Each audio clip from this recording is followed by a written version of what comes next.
Roll of Thunder, Hear My Cry, Chapter 1. Little man, would you come on? You keep it up and you're going to make us late. My youngest brother paid no attention to me. Grasping more firmly his newspaper-wrapped notebook and his tin can lunch of cornbread and oil sausages, he continued to concentrate on the dusty road. He lagged several feet behind my other brothers, Stacy and Christopher John and me, attempting to keep the rusty Mississippi dust from swelling with each step and drifting back upon his shiny black shoes and the cuffs of his corduroy pants by lifting each foot high before setting it gently down again. Always meticulously neat, 6-year-old little man never allowed dirt or tears or stains to mar anything he owned. Today was no exception. You keep it up and make us late for school, Mama's going to wear you out, I threatened, pulling with exasperation at the high collar of the Sunday dress Mama had made me wear for the first day of school, as if that event were something special. It seemed to me that showing up at school at all on a bright August-like October morning, made for running the cool forest trails and wading barefoot in the forest pond, was concession enough. Sunday clothing was asking too much. Christopher John and Stacy were not too pleased about the clothing or school either. Only little man, just beginning his school career, found the prospects of both intriguing. Y'all go ahead and get dirty if y'all wanna, he replied without even looking up from his studied steps. Me, I'm gonna stay clean. I bet your mama's gonna clean you, you keep it up, I grumbled. Cassie, leave him be, Stacy admonished, frowning and kicking testily at the road. I ain't said nothing but, Stacy cut me a wicked look, and I grew silent. His disposition had been irritatingly sour lately. If I hadn't known the cause of it, I could have forgotten very easily that he was, at 12, bigger than I, and that I had promised Mama to arrive at school looking clean and ladylike. Shoot, I mumbled finally, unable to restrain myself from further comment. It ain't my fault you got to be in Mama's class this year.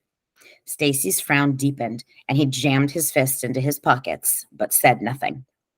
Christopher John, walking between Stacy and me, glanced uneasily at both of us, but did not interfere. A short, round boy of 7, he took little interest in troublesome things, preferring to remain on good terms with everyone.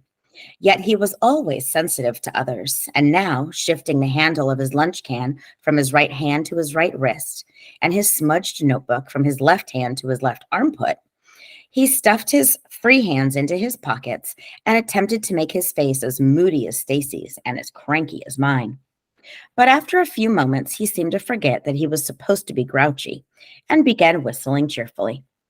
There was little that could make Christopher John unhappy for very long, not even the thought of school. I tugged again at my collar and dragged my feet in the dust, allowing it to sift back onto my socks and shoes like gritty red snow. I hated the dress and the shoes. There was little I could do in a dress, and as for shoes, they imprisoned freedom-loving feet accustomed to the feel of the warm earth.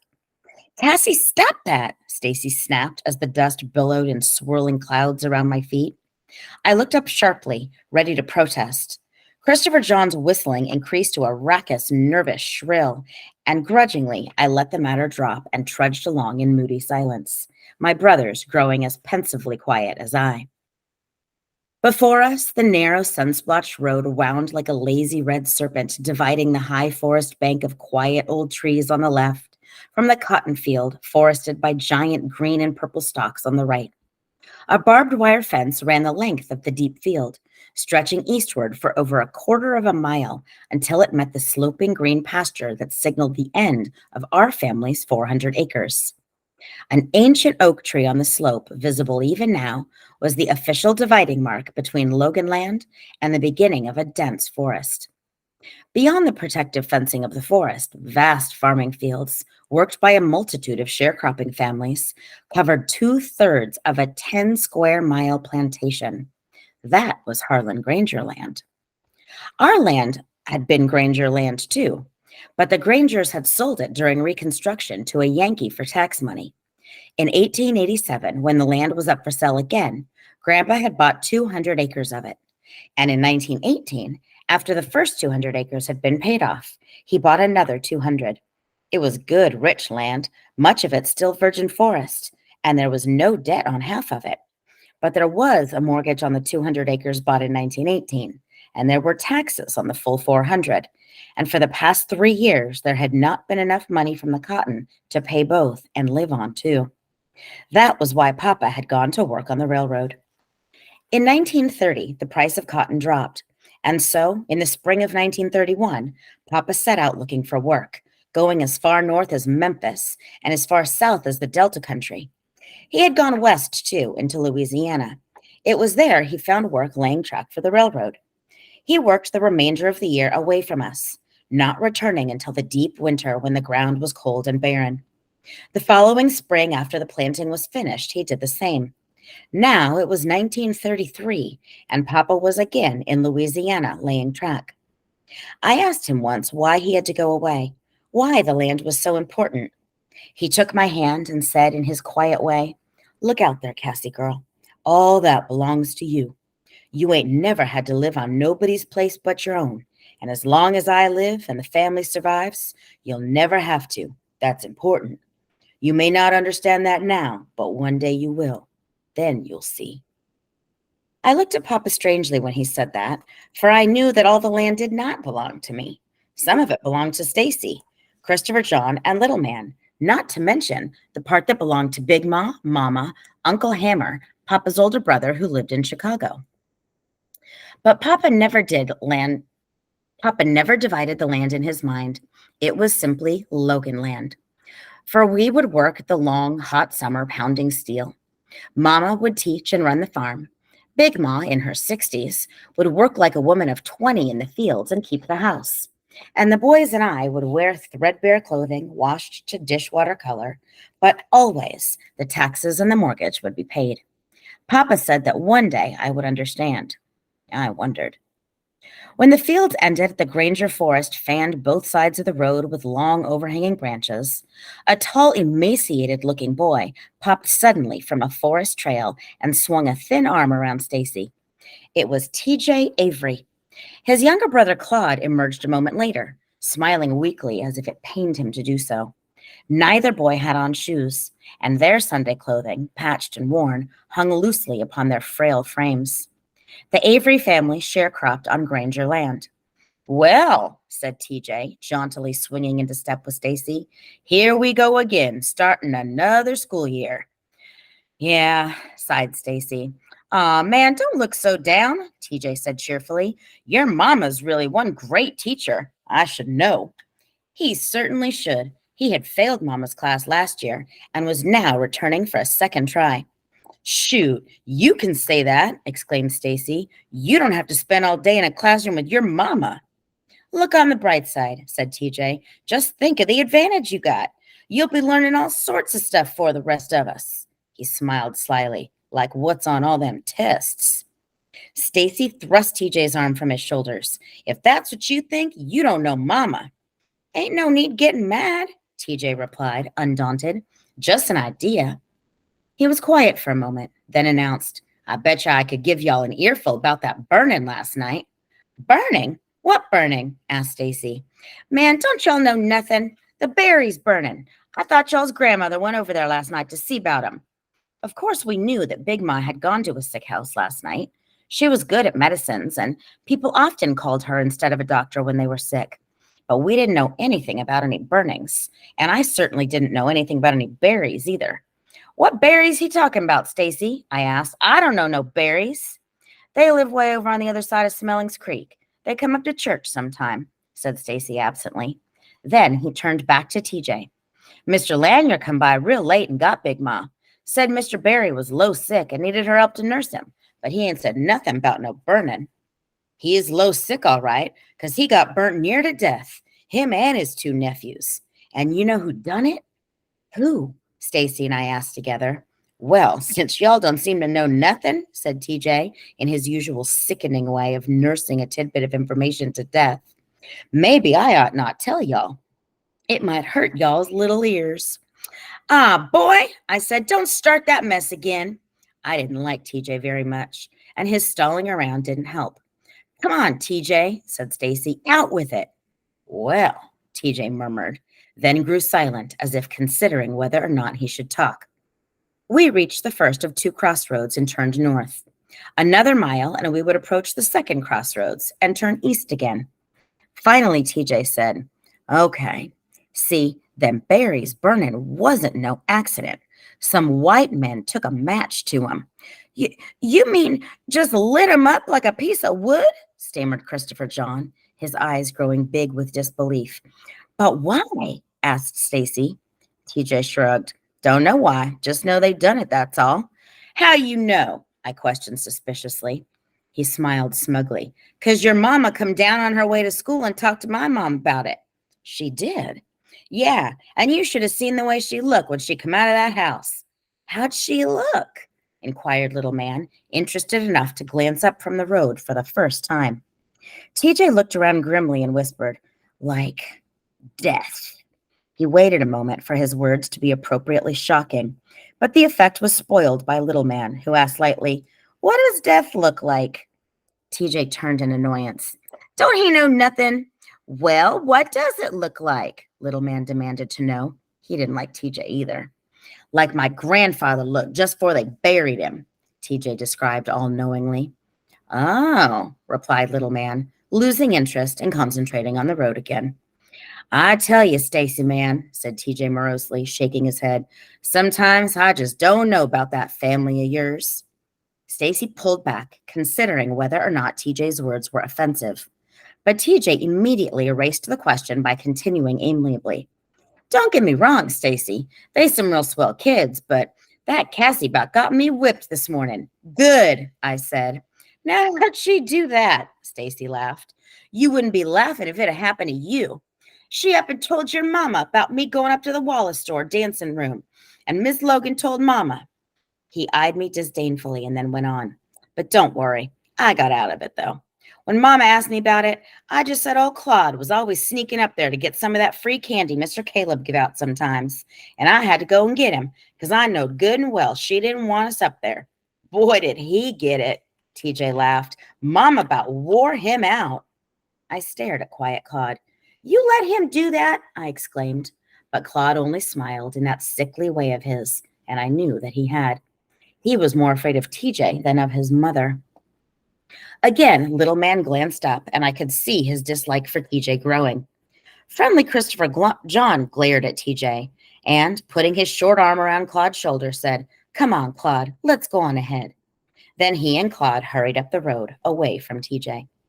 Stacy, who generally overlooked TJ's underhanded stunts, shook his head. That was dirty. "Well, what'd you expect me to do? I couldn't let her think I was going up there because I liked to, could I? She'd have killed me.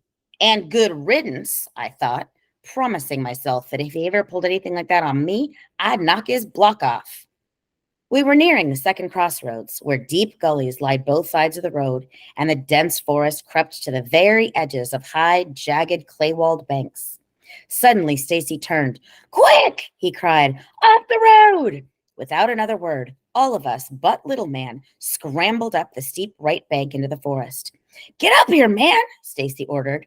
But little man only gazed at the ragged red bank, sparsely covered with scraggly brown briars, and kept on walking. "Come on, do like I say." "But my clothes will get dirty," protested little man. "You're going to get them a whole lot dirtier. You stay down there. Look." Little man turned around and watched, saucer-eyed, as a bus bore down on him, spewing clouds of red dust like a huge yellow dragon breathing fire. Little man headed toward the bank, but it was too steep. He ran frantically along the road looking for a foothold, and finding one, he hopped onto the bank, but not before the bus had sped past, enveloping him in a scarlet haze, while laughing white faces pressed against the bus windows. Little man shook a threatening fist into the thick air, then looked dismally down at himself. "Well, old little man done got his Sunday clothes dirty," TJ laughed as we jumped down from the bank. Angry tears welled in little man's eyes, but he quickly brushed them away before TJ could see them. Shut up, TJ," Stacy snapped. "Yeah, shut up, TJ," I echoed. "Come on, man," Stacy said, "and next time do like I tell ya." Little man hopped down from the bank. "How's come they did that, Stacy, huh?" he asked, dusting himself off. "How's come they didn't even stop for us?"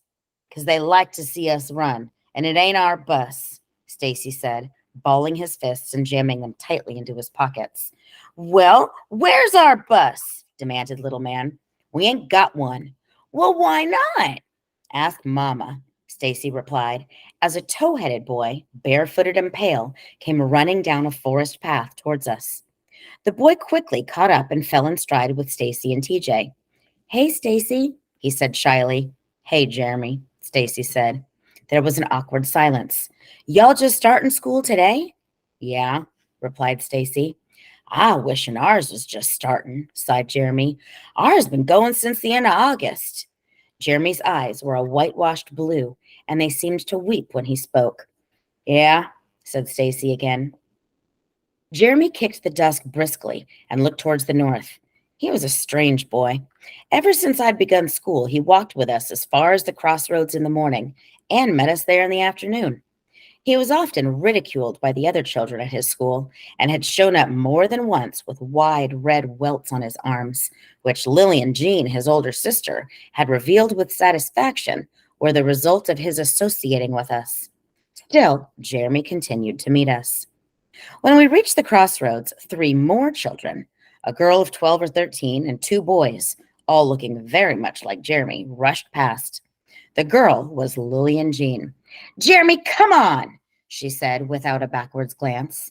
And Jeremy, smiling sheepishly, waved a timid goodbye and slowly followed her. We stood in the crossing gazing after them.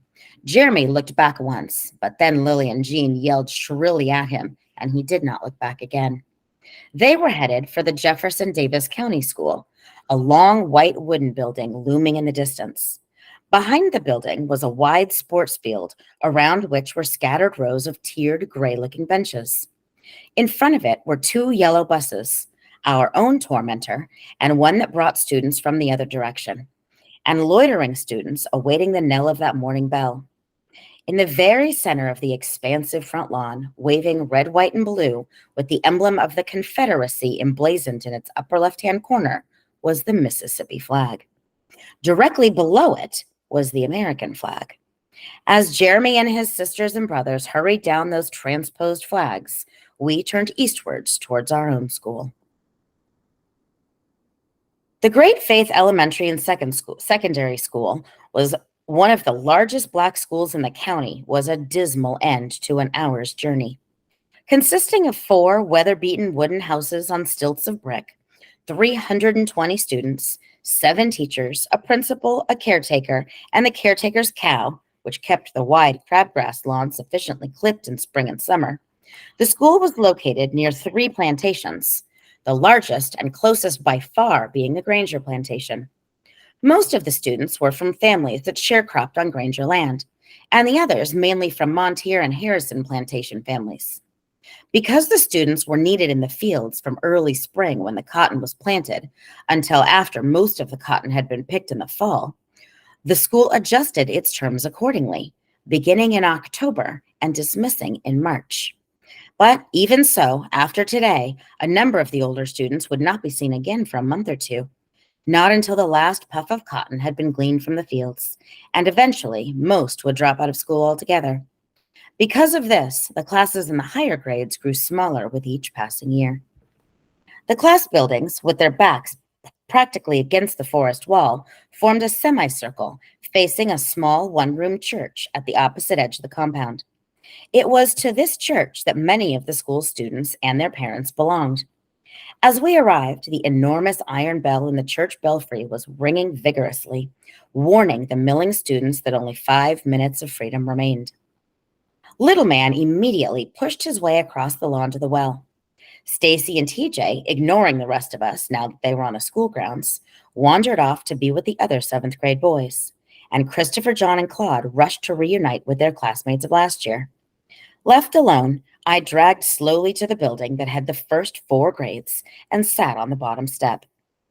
Plopping my pencils and notebook into the dirt, I propped my elbows on my knees and rested my chin in the palm of my hands. Hey, Cassie, said Mary Lou Welliver, the principal's daughter, as she flounced by in a new yellow dress. Hey, yourself, I said, scowling so ferociously that she kept on walking. I stared after her a moment, noting that she would have on a new dress. Certainly no one else did.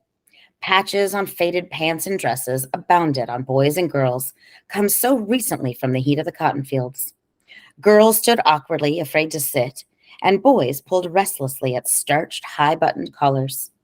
Those students fortunate enough to have shoes hopped from one pinched foot to the other.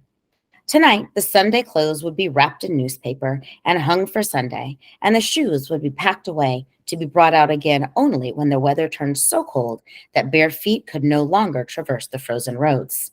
But for today, we all suffered. On the far side of the lawn, I spied Mo Turner speeding towards the seventh grade class building and wondered at his energy. Mo was one of Stacy's friends. He lived on the Montier plantation, a 3.5-hour walk from the school. Because of the distance, many children from the Montier plantation did not come to Great Faith after they had finished the 4-year school near Smellings Creek. But there were some girls and boys like Mo who made the trek daily, leaving their homes while the sky was black and not returning until all was blackness again. I, for one, was certainly glad I didn't live that far away. I don't think my feet would have wanted that badly for me to be educated. The chiming of the second bell began. I stood up, dusting my bottom as the first, second, third, and fourth graders crowded up the stairs into the hallway. Little Man flashed proudly past, his face and hands clean and his black shoes shining again. I glanced down at my own shoes, powdered red, and, raising my right foot, rubbed it against the back of my left leg, and then reversed the procedure. As the last gong of the bell reverberated across the compound, I swooped up my pencils and notebook and ran inside. A hallway extended from the front to the back door of the building. On either side of the hallway were 2 doorways, both leading into the same large room, which was divided into 2 classrooms by a heavy canvas curtain. The second and third grades were on the left, the first and fourth grades on the right. I hurried to the rear of the building, turned to the right, and slid into a third-row bench, occupied by Gracie Pearson and Alma Scott. "You can't sit here," objected Gracie. "I'm saving it for Mary Lou." I glanced back at Mary Lou Welliver, depositing her lunch pail on a shelf in the back of the room, and said, "Not anymore, you ain't." Miss Daisy Crocker, yellow and buck-eyed, glared down at me from the middle of the room with a look that said, "So, it's you, Cassie Logan." Then she pursed her lips and drew the curtain along the rusted iron rod and tucked it into a wide loop in the back wall. With the curtain drawn back, the first graders gazed quizzically at us. Little Man sat by a window, his hands folded, patiently waiting for Miss Crocker to speak. Mary Lou nudged me. "That's my seat, Cassie Logan." "Mary Lou Welliver," Miss Crocker called primly, "have a seat." "Yes, ma'am," said Mary Lou, eyeing me with a look of pure hate before turning away. Miss Crocker walked stiffly to her desk, which was set on a tiny platform and piled high with bulky objects covered by a tarpaulin.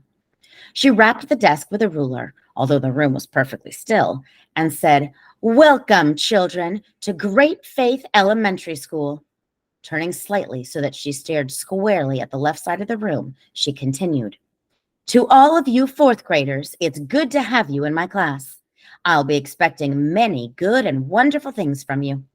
Then, addressing the right side of the room, she said, "And to all our little first grade friends, only today starting on the road to knowledge and education, may your tiny feet find the pathways of learning steady and forever before you." Already bored, I stretched my right arm on the desk and rested my head in my upraised hand.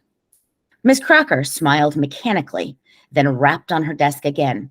"Now, little ones," she said, still talking to the first grade, "your teacher, Miss Davis, has been held up in Jackson for a few days, so I'll have the pleasure of sprinkling your little minds with the first rays of knowledge."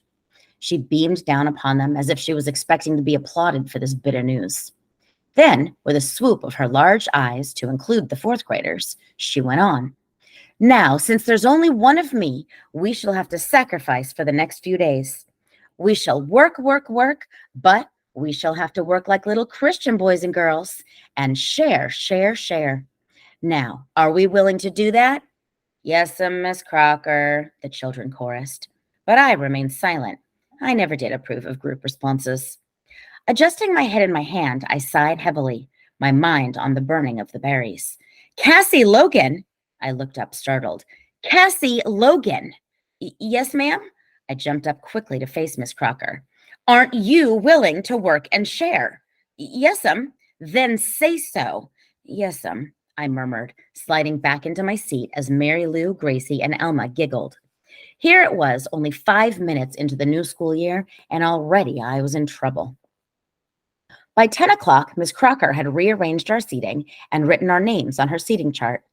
I was still sitting beside Gracie and Alma, but we had been moved from the third row to the first row in front of a small pot-bellied stove. Although being eyeball to eyeball with Miss Crocker was nothing to look forward to, the prospect of being warm once the cold weather set in was nothing to be sneezed at either.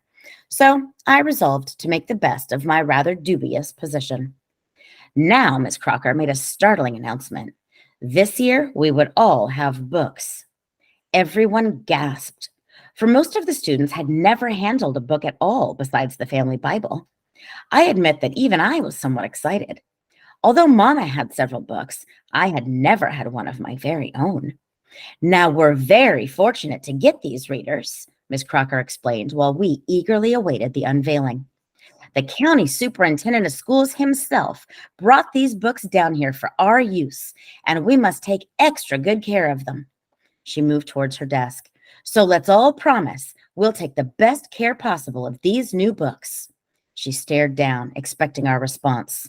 All right, all together, let's repeat. We promise to take good care of our new books. She looked sharply at me as she spoke. We promise to take good care of our new books. Fine, Miss Crocker beamed, then proudly threw back the tarpaulin. Sitting so close to the desk, I could see that the covers of the books, a motley red, were badly worn, and that the gray edges of the pages had been marred by pencils, crayons, and ink. My anticipation at having my own book ebbed to a sinking disappointment. But Miss Crocker continued to beam as she called each fourth grader to her desk and, recording a number in her roll book, handed him or her a book. As I returned from my trip to her desk, I noticed the first graders anxiously watching the disappearing pile. Miss Crocker must have noticed them too, for as I sat down, she said, Don't worry, little ones. There are plenty of readers for you too. See there on Miss Davis's desk? Wide eyes turned to the covered teacher's platform directly in front of them, and an audible sigh of relief swelled in the room. I glanced across at little man, his face lit in eager excitement. I knew that he could not see the soiled covers or the marred pages from where he sat, and even though his penchant for cleanliness was often annoying, I did not like to think of his disappointment when he saw the books as they really were. But there was nothing that I could do about it. So I opened my book to its center and began browsing through the spotted pages. Girls with blonde braids and boys with blue eyes stared up at me. I found a story about a boy and his dog lost in a cave and began reading while Miss Crocker's voice droned on monotonously. Suddenly, I grew conscious of a break in that monotonous tone, and I looked up.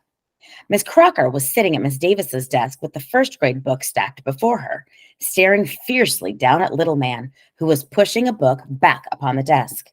What's that you said, Clayton Chester Logan? She asked. The room became gravely silent. Everyone knew that little man was in big trouble, for no one, but no one, ever called little man Clayton Chester unless she or he meant serious business. Little man knew this too. His lips parted slightly as he took his hands from the book. He quivered, but he did not take his eyes from Miss Crocker. I said, may I have another book, please, ma'am? He squeaked. That one's dirty. Dirty? Miss Crocker echoed, appalled by such temerity. She stood up, gazing down upon little man like a bony giant. But little man raised his head and continued to look into her eyes. Dirty! And just who do you think you are, Clayton Chester? Here the county is giving us these wonderful books during these hard times, and you're going to stand there and tell me that the book's too dirty? Now you take that book or get nothing at all. Little man lowered his eyes and said nothing as he stared at the book. For several moments he stood there, his face barely visible above the desk. Then he turned and looked at the few remaining books, and, seeming to realize that they were as badly soiled as the one Miss Crocker had given him, he looked across the room at me. I nodded, and little man, glancing up again at Miss Crocker, slid the book from the edge of the desk, and with his back straight and his head up, returned to his seat. Miss Crocker sat down again. Some people around here seem to be giving themselves airs. I'll tolerate no more of that, she scowled. Sharon Lake, come get your book. I watched little man as he scooted into his seat beside two other little boys. He sat for a while with a stony face, looking out the window. Then, evidently accepting the fact that the book in front of him was the best that he could expect, he turned and opened it. But as he stared at the book's inside cover, his face clouded, changing from sulty acceptance to puzzlement. His brows furrowed. Then his eyes grew wide, and suddenly he sucked in his breath and sprang from his chair like a wounded animal, flinging the book onto the floor and stomping madly upon it. Miss Crocker rushed to little man and grabbed him up in powerful hands. She shook him vigorously, then set him on the floor again. Now, just what's gotten into you, Clayton Chester? But little man said nothing. He just stood staring down at the open book, shivering with indignant anger. Pick it up, she ordered. No, defied little man. No, I'll give you 10 seconds to pick up that book, boy, or I'm gonna get my switch. Little man bit his lower lip, and I knew that he was not going to pick up the book. Rapidly, I turned to the inside cover of my own book and saw immediately what had made little man so furious. Stamped on the inside cover was a chart which read,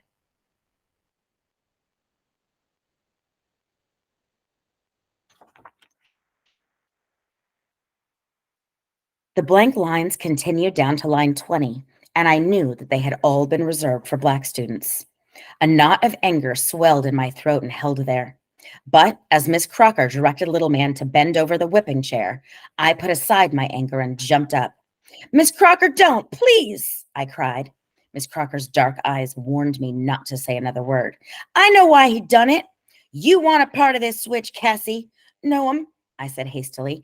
I just want to tell you how come little man done what he done. Sit down, she ordered as I hurried towards her with the open book in my hand. Holding the book up to her, I said, see, Miss Crocker, see what it says? They give us these old books when they didn't want them no more. She regarded me impatiently, but did not look at the book. Now, how could he know what it says? He can't read. Yes, he can. He been reading since he was 4. He can't read all them big words, but he can read them columns. See what's in the last row? Please look, Miss Crocker. This time, Miss Crocker did look, but her face did not change. Then, holding up her head, she gazed unblinkingly down at me. See what they called us? I said, afraid she had not seen. That's what you are, she said coldly. Now go sit down. I shook my head, realizing now that Miss Crocker did not even know what I was talking about. She had looked at the page and had understood nothing. I said, sit down, Cassie. I started slowly towards my desk, but as the hickory stick sliced the tense air, I turned back around. Miss Crocker, I said, I don't want my book neither. The switch landed hard upon little man's upturned bottom. Miss Crocker looked questioningly at me as I reached up to her desk and placed the book upon it. Then she swung the switch 5 more times and, discovering that little man had no intention of crying, ordered him up. All right, Cassie, she sighed, turning to me. Come on and get yours. By the end of the school day, I had decided that I would tell Mama everything before Miss Crocker had a chance to do so. From 9 years of trial and error, I had learned that punishment was always less severe when I poured out the whole truth to Mama on my own before she had heard anything from anyone else. I knew that Miss Crocker had not spoken to Mama during the lunch period, for she had spent the whole hour in the classroom preparing for the afternoon session. As soon as class was dismissed, I sped from the room, weaving a path through throngs of students, happy to be free. But before I could reach the 7th grade class building, I had the misfortune to collide with Mary Lou's father. Mr. Welliver looked down on me with surprise that I would actually bump into him, then proceeded to lecture me on the virtues of watching where one was going. Meanwhile, Miss Crocker briskly crossed the lawn to Mama's class building. By the time I escaped Mr. Welliver, she had already disappeared into the darkness of the hallway. Mama's classroom was in the back. I crept silently along the quiet hall and peeped cautiously into the open doorway. Mamma, pushing a strand of her long, crinkly hair back into the chignon at the base of her slender neck, was seated at her desk watching Miss Crocker thrust a book before her. Just look at that, Mary, Miss Crocker said, thumping the book twice with her forefinger. A perfectly good book, ruined. Look at that broken binding, and those footmarks all over it. Mamma did not speak as she studied the book. And here's the one Cassie wouldn't take, she said, placing a second book on Mamma's desk with an outraged slam. At least she didn't have a tantrum and stomp all over hers. I tell you, Mary, I just don't know what's got into those children today. I always knew Cassie was rather high strung, but little man, he's always such a perfect little gentleman. Mamma glanced at the book I had rejected and opened the front cover so that the offensive pages of both books faced her. You say Cassie said it was because of this front page that she and little man didn't want the books? Mamma asked quietly. Yes, ain't that something? Miss Crocker said, forgetting her teacher training school diction in her indignation. The very idea. That's on all the books. And why they got so upset about it, I'll never know. You punished them? Asked Mamma, glancing up at Miss Crocker. Well, I certainly did. Whipped both of them good with my hickory stick. Wouldn't you have? When Mamma did not reply, she added defensively, I had a perfect right to. Of course you did, Daisy, Mamma said, turning back to the books again. They disobeyed you. But her tone was so quiet and noncommittal that I knew Miss Crocker was not satisfied with her reaction. Well, I thought you would have wanted to know, Mary, in case you wanted to give them a piece of your mind also. Mamma smiled up at Miss Crocker and said rather absently, Yes, of course, Daisy. Thank you. Then she opened her desk drawer and pulled out some paper, a pair of scissors, and a small brown bottle. Miss Crocker, dismayed by Mamma's seeming unconcern for the seriousness of the matter, thrust her shoulders back and began moving away from the desk. You understand that if they don't have those books to study from, I'll have to fail them in both reading and composition, since I plan to base all my lessons around. She stopped abruptly and stared in amazement at Mamma. Mary, what in the world are you doing? Mamma did not answer. She had trimmed the paper to the size of the books and was now dipping a gray-looking glue from the brown bottle onto the inside cover of one of the books. Then she took the paper and placed it over the glue. Mary Logan, do you know what you're doing? That book belongs to the county. If somebody from the superintendent's office ever comes down here and sees that book, you'll be in real trouble. Mamma laughed and picked up the other book. In the first place, no one cares enough to come down here. And in the second place, if anyone should come, maybe he should see all the things we need. Current books for all of our subjects, not just somebody's old throwaways. Desks, paper, blackboards, erasers, maps, chalk. Her voice trailed off as she glued the second book. Biting the hand that feeds you. That's what you're doing, Mary Logan. Biting the hand that feeds you. Again, Mamma laughed. If that's the case, Daisy, I don't think I need that little bit of food. With the second book finished, she stared at a small pile of seventh grade books on her desk. Well, I just think you're spoiling those children, Mary. They've got to learn how things are sometime. Maybe so, said Mamma, but that doesn't mean they have to accept them. And maybe we don't either. Miss Crocker gazed suspiciously at Mamma, although Mamma had been a teacher at Great Faith for 14 years, ever since she had graduated from the Crandon Teacher Training School at 19. She was still considered by many of the other teachers as a disrupting maverick. Her ideas were always a bit too radical and her statements a bit too pointed. The fact that she had not grown up in Spokane County, but in the Delta, made her even more suspect. And the more traditional thinkers, like Miss Crocker, were wary of her. Well, if anyone ever does come from the country and sees Cassie and little man's book messed up like that, she said, I certainly won't accept the responsibility for them. It'll be easy enough for anyone to see whose responsibility it is, Daisy, by opening any seventh grade book. Because tomorrow I'm going to mess them up too. Miss Crocker, finding nothing else to say, turned imperiously and headed for the door. I dashed across the hall and awaited her exit, then crept back. Mamma remained at her desk, sitting very still. For a long time, she did not move. When she did, she picked up one of the seventh grade books and began to glue it again. I wanted to go and help her, but something warned me that now was not the time to make my presence known, and I left. I would wait until the evening to talk to her. There was no rush now. She understood.